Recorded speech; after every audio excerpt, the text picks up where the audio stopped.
நம் இருவருக்கும் நடுவில் ஒரு நூற்றாண்டின் இடைவெளி இருந்தது.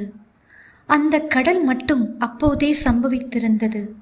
மணலின் இருதயத்தின் மீது விரல் எழுதிய பெயர்களை காற்றின் நுரையீரல் உள்ளிழுத்து கொண்டது. நகர்ந்து கொண்டே இருந்த சப்தங்களை நரகமென விழுங்கியது கோபம். நாம் இப்படி எத்தனை கடல் செய்தோமென அலைகளிடம் கரைகள் விவரம் கேட்டறிந்தன.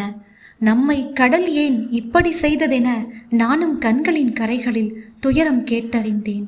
சிப்பிக்குடுவைகளில் நிறங்களை உரசிய மீன்களின் செதில்களில் நமது குரலின் நிற வடிவமும் உருவேறி இருந்தது. இப்போது நாம் நிச்சயமாக பேசியாக வேண்டும். ஆனால் இன்னும் பார்க்க துவங்கவே இல்லை. நரைத்த காலத்தில் அயர்ந்த பிரிவினை ஒரு சொல் கொண்டு மீட்படையச் செய்ய வேண்டும். உன் வார்த்தைகள் செம்புலம் கோர்த்த நீரின் இடை தேன் விதிகளால் ஆர்த்தெடுக்கப்பட்டவை. என் நலன் கோதி ஊடாடும் முதற் சொல்லின் திறவுக்காக அந்திம கால தூதலைகளைப் போல் காத்திருக்கிறேன். கொஞ்சமும் எதிர்பாராத மழை ஒன்று நுரைத்திவளைகளை தின்று முடிந்தது போல் செரிக்கவியலாத வெறுமையோடு திரும்பச் செல்கிறாய். நான் அசைதலின்றி கலங்கும் நிலை கண்டு கடல் தன் நுதல் திறந்து என்னை ஒளியைப் போல் விழுங்கிக் கொண்டிருந்தது.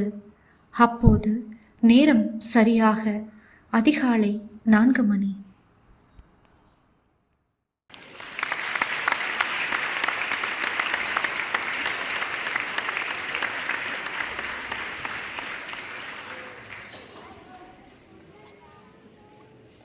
இந்த வீடியோ பற்றிய கருத்துக்களை கமெண்ட் பண்ணுங்கள். சேனலை மறக்காமல் சப்ஸ்கிரைப் பண்ணுங்கள்.